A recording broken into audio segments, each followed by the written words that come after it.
नमस्कार दोस्तों। Law of one यानी एक का कानून, या कह लीजिए एक का ज्ञान, या कह लीजिए एक के तरीके, यह उसका 20वें सत्र का भाग 1 है, जो कि फरवरी 9 1981 को रिकॉर्ड किया गया था। दोहराया जाता है कि इस किताब द्वारा दी गई सभी सूचनाएं और जानकारियां आप जान भी सकते हैं, मान भी सकते हैं, नज़रअंदाज भी कर सकते हैं और सिरे से खारिज भी कर सकते हैं, क्योंकि यह आपकी फ्री विल है जो कि अनंत रचयिता द्वारा आपको दी गई है। एक बात और कही जाती है कि लॉ ऑफ वन पूरी तरह से सबके लिए फ्री है। यदि कोई इकाई या व्यक्ति इसको निजी स्वार्थ के लिए इस्तेमाल करे तो वह उसकी व्यक्तिगत जिम्मेदारी होगी। एक बात और कही जाती है कि यदि कोई व्यक्ति इस किताब को या इस एक के कानून को अपनी भाषा में परिवर्तित कर कर किसी भी तरीके से दूसरों से साझा करना चाहे तो वह कर सकता है, क्योंकि वह भी उसकी फ्री विल है। तो जैसा कि राह हमेशा कहते हैं, हम आपका उस अनंत रचयिता के प्रेम और रोशनी में स्वागत करते हैं। अब हम बात कर सकते हैं। तो पहला सवाल डॉन करते हैं। हम समय में थोड़ा पीछे जाते हैं। उन दूसरी घनत्वता के जीवों का क्या हुआ जो हमारी धरती पर थे और कटाई की प्रक्रिया में असफल रहे? मुझे ऐसा लगता है कि उनकी कटाई तीसरी घनत्वता में नहीं हुई। क्या आप मुझे इस बारे में बता सकते हैं? तो रा कहते हैं, दूसरी घनत्वता के जीव तीसरी घनत्वता में अपनी दूसरी घनत्वता के कुछ अनुभव दोबारा दोहरा सकते हैं। तो डॉन कहते हैं, तो क्या इसका मतलब 75,000 वर्षों के चक्र की शुरुआत में जिन दूसरी घनत्वता के जीवों की कटाई अगली घनत्वता में नहीं हुई थी, वो अभी भी हमारी धरती पर दूसरी घनत्वता के अनुभव ले रहे हैं? क्या इनमें से किसी जीवों की कटाई तीसरी घनत्वता में पिछले 75,000 वर्षों में हुई है? तो दोस्तों, यहाँ पर डॉन ये कह रहे हैं कि 75,000 ईयर्स की साइकिल में हो सकता है कि सेकंड डेंसिटी के जो बीइंग्स हों, उनका बीइंग्स मतलब जानवर और ये सारी चीज़ें, तो हो सकता है उनकी कटाई ना हुई हो। तो क्या वो यहाँ पर दोबारा जन्म लेकर अपने एक्सपीरियंसेस को, अनुभवों को ले रहे हैं? और ये भी कि क्या उनमें से कुछ मतलब इंसानी रूप भी ले चुके हैं? तो रा कहते हैं, हाँ, यह काफ़ी हद तक सही है। तो डॉन कहते हैं, तो इसका मतलब ज़्यादा से ज़्यादा दूसरी घनत्वता के जीवों की कटाई तीसरी घनत्वता में हो चुकी है। क्या आप मुझे किसी ऐसी दूसरी घनत्वता के जीव का उदाहरण दे सकते हैं जिसकी कटाई तीसरी घनत्वता में हो गई हो? तो रा कहते हैं, हाँ, इसका सबसे आम उदाहरण वे जीव हैं जिन्हें आप पालतू जानवर कहते हैं। वे जानवर जो तीसरी घनत्वता के जीवों के संपर्क में आते हैं और अपने होने का उन्हें एहसास होता है। यह व्यक्तिकरण उनकी क्षमता में तेजी से वृद्धि का कारण बनता है, ताकि उनके भौतिक शरीर की मृत्यु के बाद वे दोबारा इस प्रजाति की चेतना में वापस आ सकें। तो दोस्तों, यहाँ पर रा ये कह रहे हैं कि हाँ, कुछ तो आए हैं। मतलब जो हमारे पालतू जानवर होते हैं, जैसे हम लोग, कोई गाय पाल लेता है, कोई किसी ने कुत्ता पाल लिया, किसी ने बिल्ली पाल ली, किसी ने चूहा पाल लिया, और ऐसे ऐसे कलाकार भी हैं जो अजगर भी पाल के बैठते हैं। ठीक है ना? तो पालने को तो आप कुछ भी पाल सकते हो, लेकिन जो भी आपने पाला है उसको अगर ये एहसास हो गया कि हाँ, मैं हूँ, मेरे का अस्तित्व है, क्योंकि आप उसको किसी न किसी नाम से बुलाओगे, तो उसके कारण उनकी पहले भी जिन लोगों के हुआ करते थे ना पालतू जानवर, तो वो जानवर भी यहाँ पर अब इंसान का रूप ले चुके हैं, और जिनके पास अभी ऐसे जानवर हैं उनके जानवर भी उनका भौतिक शरीर खत्म होने के बाद, यानी मृत्यु के बाद, वो दोबारा इंसान का रूप लेंगे अब। तो खैर, आगे डॉन बोलते हैं, तो फिर वह जीव जिसकी हाल ही में दूसरी घनत्वता से तीसरी घनत्वता में कटाई हुई है, वह किस प्रकार का इंसान बनता है? तो रा कहते हैं, उसे तीसरी घनत्वता के सबसे निचली कंपनता और आम चेतना के रूप में मिलता है। तो फिर आगे डॉन कहते हैं, तो फिर वह इंसान के रूप में तीसरी घनत्वता की समझ की शुरुआत करेगा। क्या यह सही है? तो रा कहते हैं, हाँ, यह सही है। तो दोस्तों, ये जो बनते हैं ना, ये बनते हैं जैसे कि जिनका दिमाग, मतलब जो दुनिया के खेलों को समझने में लगे हुए हैं, बस कि दुनिया में क्या चल रहा है, ये क्या चल रहा है, उनकी ज़िंदगी जैसे नॉर्मल चलती है वैसी चले जा रही है। उन्होंने अभी तक अपने दिमाग का स्तर उतना बढ़ाया नहीं है कि वो इन सब चीज़ों को समझ पाएँ। तो उनके लिए जैसी वही रोज़मर्रा की ज़िंदगी चलती है, आज कमाया, कल खाया, फिर परसों फिर कमाया, फिर परसों मतलब फिर खाया, ऐसी चलती रहती है उनकी ज़िंदगी। मतलब डेली डेली टाइप की ऐसी ज़िंदगी होती है उनकी। तो आगे डॉन कहते हैं, आपने कहा था कि भौतिक शरीर में तेजी से परिवर्तन और दूसरी घनत्वता से तीसरी घनत्वता में बदलाव लगभग 1.5 पीढ़ी में हुआ। शरीर के बाल झड़ गए और संरचना बदल गई। ड्यूई बी लार्सन, जो भौतिक विज्ञानी हैं, कहते हैं कि सब कुछ गति और कंपन है। तो क्या मैं यह मानने में सही हूं कि बुनियादी कंपन इन दो घनत्वताओं के परिवर्तन के इस छोटे से अवधि में बदलती है, जो नए प्रकार के शरीर के लिए जगह बनाती है? क्या यह सही है? तो दोस्तों, इस सवाल में डॉन क्या कह रहे हैं? वो ये कह रहे हैं जब कोई सेकंड डेंसिटी से थर्ड डेंसिटी में आता है, मतलब कि पहले तो वो जानवर होगा, अब जानवरों के बाल देखोगे वो सारी चीज़ें अलग, ठीक है। जैसे वो इंसान में आता है फिर उनके बाल झड़ गए, सारी चीज़ें हो गई, धीरे धीरे धीरे करके वो आगे बढ़ते हैं। तो ड्यूई बी लार्सन एक फिजिसिस्ट था, ठीक है। तो उसका ये कहना था कि सब कुछ स्पीड और वाइब्रेशन है, मतलब फ्रीक्वेंसी और वाइब्रेशन। वो भी कुछ ऑलमोस्ट ऐसे ही कहता था जैसे टेस्ला कहता था, लेकिन उसने फ्रीक्वेंसी की जगह पे उसने स्पीड की बात की।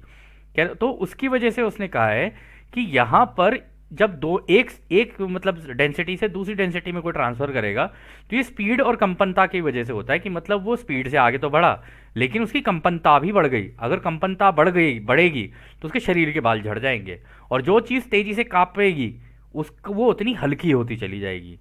तो रा ने भी यहाँ पर ये कहा हाँ, उसका कॉन्सेप्ट सही है। तो आगे डॉन कहते हैं क्या ड्यूई लार्सन का भौतिक विज्ञान सही है? तो रा कहते हैं हाँ, ड्यूई लार्सन का भौतिक विज्ञान सही है जहां तक जा सकता है। हालांकि ऐसी कुछ चीजें हैं जो इसमें शामिल नहीं हैं, पर इस शख्स के बाद आने वाले कुछ वैज्ञानिक कंपन की मूल अवधारणा और उससे संबंधित विकृतियों का उपयोग करके उन चीजों को समझने लगेंगे जिन्हें आप गुरुत्वाकर्षण के रूप में जानते हैं और जिन चीजों को आप एन डायमेंशंस मानते हैं। तो दोस्तों, यहाँ पर वो ये कह रहे हैं कि हाँ, मतलब हो तो सकता है इस्तेमाल इसकी नॉलेज का, जो ड्यूई लार्सन के पास जो साइंस और ये सारी नॉलेज थी, कह रहे लेकिन जब तक कंपनता का तुम लोगों को पता नहीं चलेगा ना, क्योंकि हर चीज़ अलग अलग उस पर कांप रही है। अब अगर आप इस ग्रह के ऊपर ही अगर आप लगा के चलो ना, अगर आप एक पेड़ पौधा, इतनी सारी स्पीशीज हैं, अगर उनकी कंपनता अगर आप चेक करने लग गए, हर किसी की अलग अलग मिलेगी, और उनके अंदर अलग अलग मिलेगी, क्योंकि उनकी सोच भी अलग चल रही है।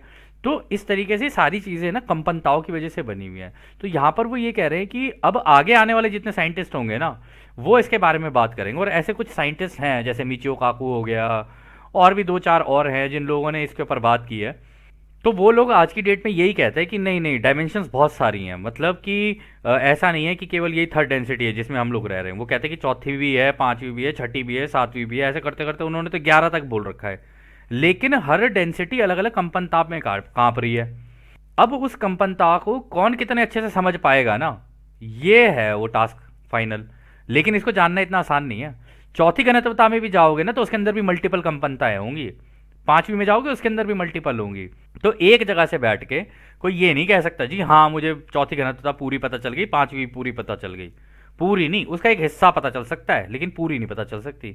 पूरा तो इस ग्रह पे रह के हम लोगों को नहीं पता पूरा का पूरा कि भाई इस ग्रह में और कितने देश हैं, कहाँ पे किस जगह पे क्या चल रहा है, लोग कैसे सोच रहे हैं, क्या सोच रहे हैं, एकदम से पूरा पता नहीं लगाया जा सकता। हाँ, लेकिन अगर आप किसी तरीके से मेडिटेटिव स्टेट के अंदर चले जाओ और रचयिता की बनाई हुई प्योर जो फील्ड्स हैं, जो वो है जो तरंगे हैं, उनको समझने लग गए ना, तो फिर आप किसी की भी कंपनता को बता सकते हो कि इसकी कंपनता कैसी है। और वो पता चलती है उस व्यक्ति की सोच से कि ये सोचता कैसे है। जैसा वो सोचेगा वैसे ही उसका कर्म होगा। तो खैर, आगे डॉन कहते हैं तो क्या ड्यूई लार्सन ने इस ज्ञान को मुख्य रूप से चौथी घनत्वता में उपयोग के लिए लाया था? तो रा कह रहे हैं हाँ, यह सही है। तो मतलब यहाँ पे वो ये कह रहे हैं कि ये ड्यूई लार्सन है ना, अगर इसकी साइंस अच्छी तरीके से कोई इस्तेमाल करना सीख जाए तो वो एक्चुअली वो साइंस है जो इस्तेमाल होती है चौथी घनत्वता में। उससे बहुत कुछ किया जा सकता है, मतलब प्रेम का ज्ञान। रोशनी का ज्ञान तो खैर आगे आएगा, लेकिन प्रेम का ज्ञान हो जाएगा उससे अच्छे से कि कंपनताएं कैसे अलग अलग चलती हैं। तो खैर, अगला सवाल डॉन करते हैं। धन्यवाद। कल हम उस विभाजन के बारे में बात कर रहे थे जो तीसरी घनत्वता में होता है। जब कोई इंसान सचेत रूप से दूसरों की सेवा या खुद की सेवा का मार्ग चुनता है, मेरे दिमाग में एक प्रश्न आया है कि यह विभाजन होता क्यों है। मुझे ऐसा लगता है जैसे कि बिजली में अगर ध्रुवता नहीं होगी तो बिजली नहीं होगी और कोई क्रिया नहीं होगी। इसी प्रकार मुझे लगता है कि चेतना में भी इस तरह के ध्रुवीकरण के बिना कोई क्रिया का अनुभव नहीं होगा। क्या मैं सही सोच रहा हूं?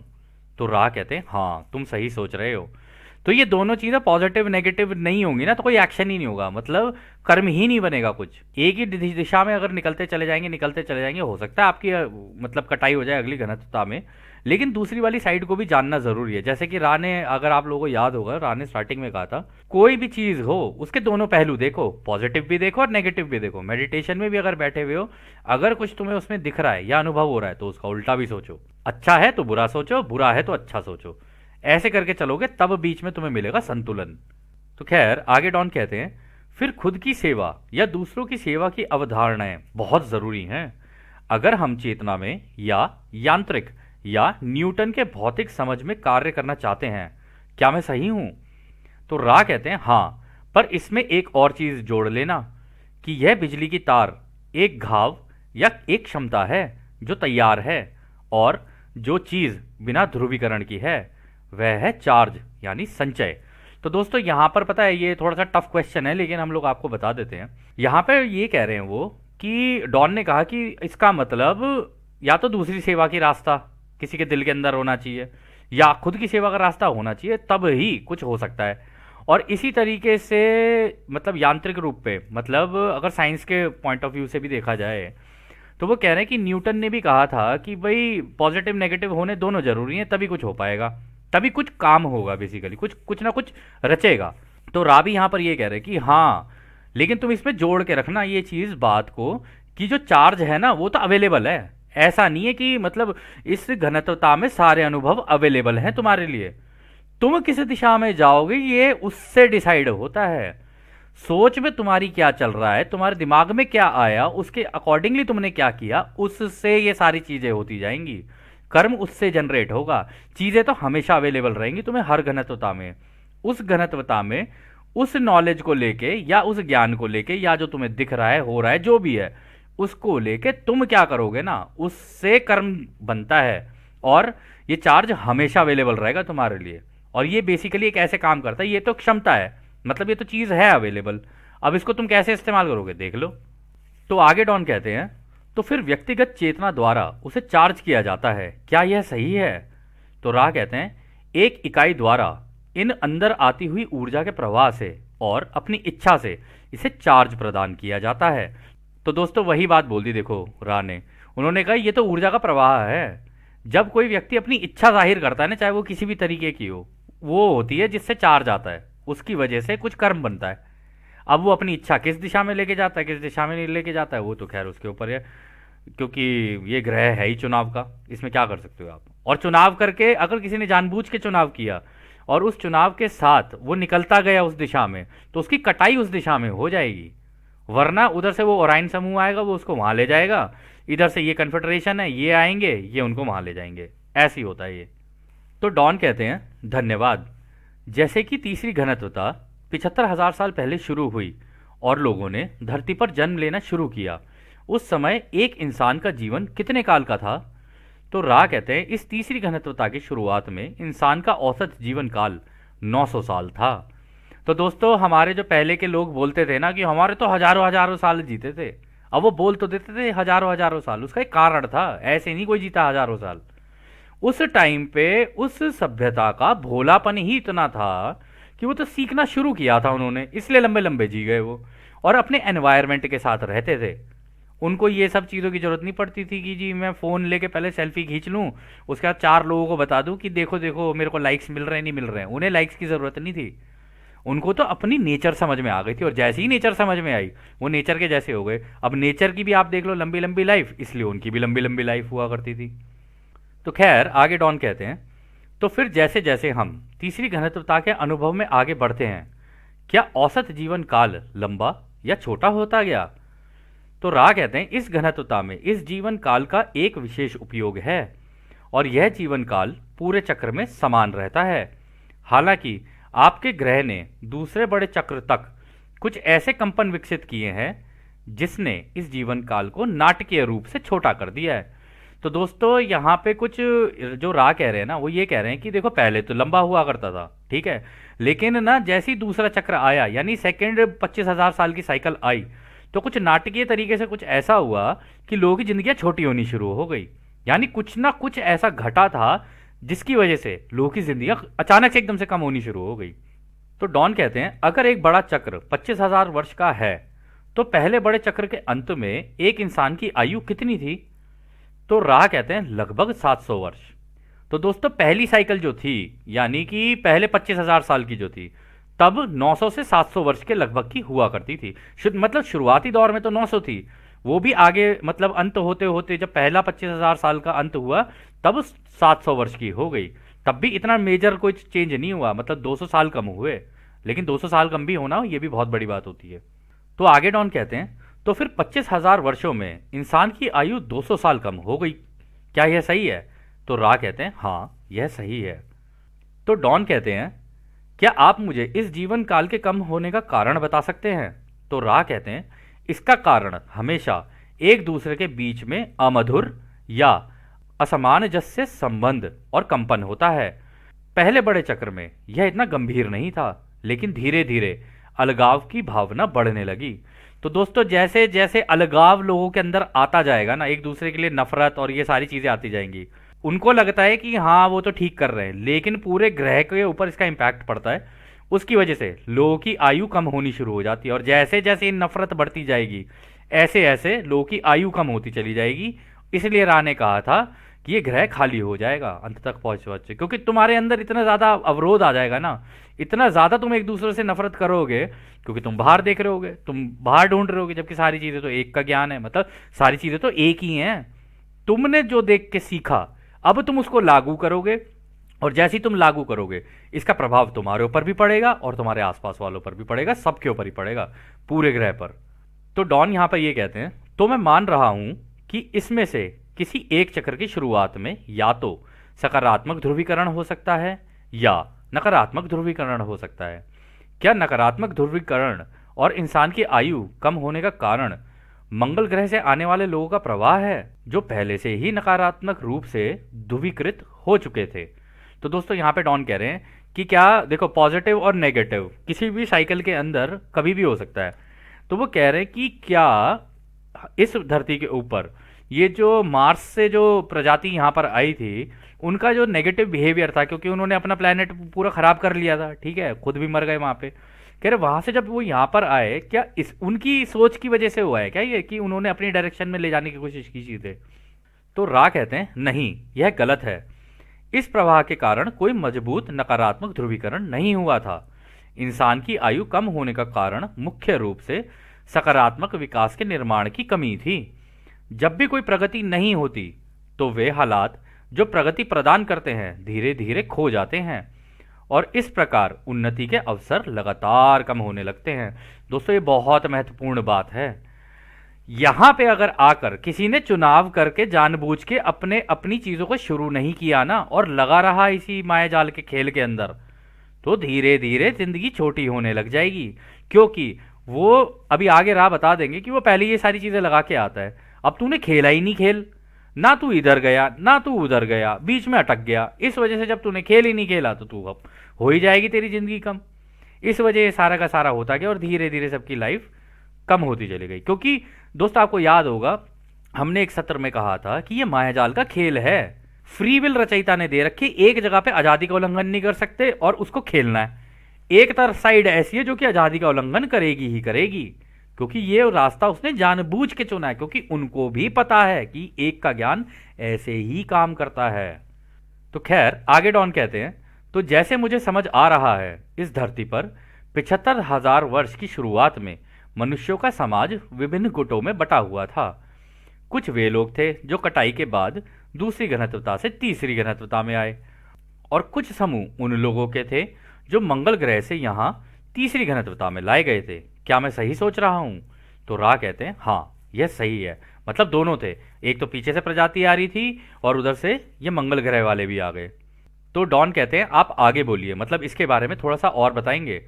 तो रा कहते हैं मंगल ग्रह से लाए गए लोग उनकी तीसरी घनत्वता के बीच में थे, और इसलिए तुम्हारी धरती उनके तीसरे घनत्वता के अनुभवों के लिए अनुकूल थी, ना कि शुरुआत। तो दोस्तों हुआ क्या, वहां पे बीच में खत्म हो गई थी उनकी घनत्वता, मतलब बीच में ही उन्होंने अपने आप को बर्बाद कर लिया। अब वो बता ही रहे थे, उन्होंने ऐसा कर दिया था कि सांस लेना भी मुश्किल हो गया था उन लोगों के लिए, इतना खुद ही अपने ऊपर कर लिया उन लोगों ने जो किया।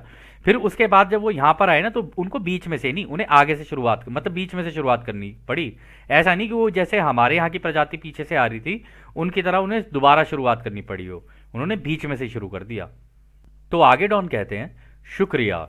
तो फिर उस वक्त धरती पर कितने प्रतिशत लोग मंगल ग्रह से थे और कितने प्रतिशत लोग इसी धरती की दूसरी घनत्वता से तीसरी घनत्वता में कटाई होकर आए थे?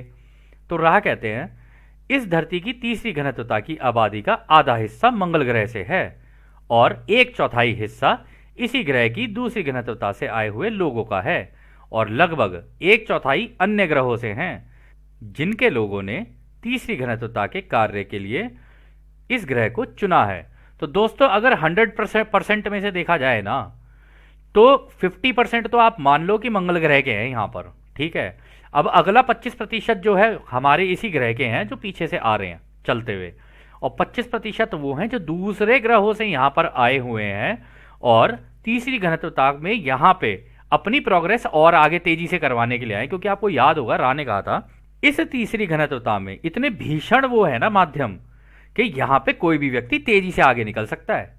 मतलब उसको लगता होगा कि मैं तेजी से आगे नहीं निकल सकता, लेकिन यहाँ पे सबसे तेजी से निकला जा सकता है।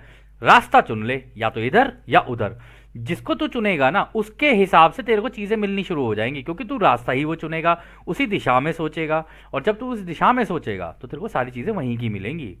और जब ऐसा होने लग जाएगा तो तू किसी भी डायरेक्शन में जा, लेकिन तू तेजी से आगे निकलेगा। इसीलिए वो लोग 25% लोग यहां पर चुन के आए कि ये वो सही ग्रह है, इस वक्त के अपने एंड में है, अगर यहां पे हमने किसी तरीके से कर लिया ना तो हम लोग आगे निकल जाएंगे और हमारी कटाई चौथी घनत्वता में तेजी से हो जाएगी। ये वो मूलभूत कारण है इसका। तो खैर आगे डॉन कहते हैं, जब इन सभी जीवों का पृथ्वी पर जन्म हुआ तो क्या ये तीनों प्रकार के मनुष्य समाज में मिश्रित हो गए या फिर वे विभिन्न गुटों और समूह में अलग हो गए? तो रा कहते हैं, वे काफी समय तक एक दूसरे के साथ घुल मिल नहीं पाए। तो मतलब जो पीछे से ये जो चले आ रहे हैं ना, ये स्टार्टिंग से ही है, ये मतलब इनका ऐसे है नहीं, तू अलग तू अलग तू अलग तू अलग, क्योंकि यहाँ पे आके तो अपनी जिंदगी भूल चुके हैं, पता ही नहीं है क्या लगा के आए अपनी जिंदगी में। तो ये स्टार्टिंग से ही चला आ रहा है कि सबने अपने अपने गुट बना रखे हैं, कोई किसी ने वहां बना रखा है, किसी ने वहां बना रखा है, किसी ने इसको पकड़ रखा है, किसी ने उसको पकड़ रखा है, बस ऐसे ही चल रहा है ये। तो खैर आगे डॉन कहते हैं, तो क्या इससे अलग गुटों के बीच युद्ध वृत्ति की संभावना पैदा हुई? तो रा कहते हैं, हाँ यह सही है। तो आगे डॉन कहते हैं, और क्या जीवन काल के छोटे होने का कारण भी यही था? तो रा कहते हैं, हाँ इससे जीवन काल कम हो गया था। फिर डॉन कहते हैं, क्या आप मुझे बता सकते हैं कि 900 साल का जीवन काल सर्वोत्तम क्यों है? तो रा कहते हैं, तीसरी घनत्वता में एक इकाई अपने लिए माध्यमों का 100 गुना गहन कार्यक्रम चुनती है, जिससे विकृतियों को दूर किया जा सकता है और सीखना सिखाना और अधिक भ्रमित करने वाला होता है, जो अनुभवों के समंदर में बाढ़ ला सकता है। पहले 150 से 200 वर्षों तक एक इकाई अपने आध्यात्मिक बचपन से गुजर रही होती है और उस समय तक मन और शरीर आध्यात्मिक प्रवाह को स्पष्ट रूप से व्यक्त करने के लिए अनुशासित नहीं होते। इसलिए शेष समय अवधि अनुभवों से उत्पन्न हुई समझ को अनुकूलित करने के लिए दी जाती है। तो दोस्तों यहाँ पे पता है क्या कह रहे हैं रात? डॉन ने कहा कि भाई 900 साल की ही लाइफ ऐसी क्यों होती है कि वो सर्वोत्तम मानी गई हो। तो रा यहाँ पे कह रहे हैं कि देखो, जब भी कोई इस तीसरी घनत्वता के ग्रह पे आता है ना, इस ग्रह पे या किसी भी तीसरी घनत्वता पे, तो होता क्या है ना कि वो जो अपने लिए माध्यम लगा के आता है ना, वो तो पूरे 100% लगा के आता है कि या तो इसमें भ्रमित हो जाऊंगा। उसको पता रहता है कि हाँ यहाँ पे जाके मैं भ्रमित तो होऊंगा ही होऊंगा, पक्की बात है, क्योंकि ये तो वीडियो गेम है, इसके अंदर अगर मैं कूदा तो अब मुझे याद नहीं कि पीछे से क्या है। अब जब मैं कूदूंगा उस वीडियो गेम के अंदर तो पता नहीं चल रहा कौन क्या कर रहा है, कौन क्या कर रहा है, कौन क्या कर रहा है। हो सकता है मैं किसी के साथ देते हुए भ्रमित होकर उसके साथ ही निकल जाऊं। इसी तरीके से राय यहां पर ये कह रहे हैं कि देखो, शुरुआती दौर में तो एक बचपने की तरह चल रहा होता है। उस टाइम पर 150 से 200 वर्ष में तो वो यही जानने में समझने में लगे रहे कि भाई हमारा एनवायरनमेंट काम कैसे करता है, ये चीज़ें कैसे करती हैं। इसलिए आपने लोगों ने भी सुना होगा कि हम लोग कहते थे ना कि वो पुराने ज़माने के लोग तो ऐसे ऐसे मतलब चीज़ों का इस्तेमाल करते थे जिससे तबीयत ऐसे ठीक हो जाती थी, तबीयत ऐसे ठीक हो जाती थी। आज भी मतलब दादा दादी के नुस्खे चल रहे हैं हमारे, तो वो इसी कारण चल रहे हैं क्योंकि वो उस ज़माने में पहले स्टार्टिंग से होती आ रही थी चीज़ें।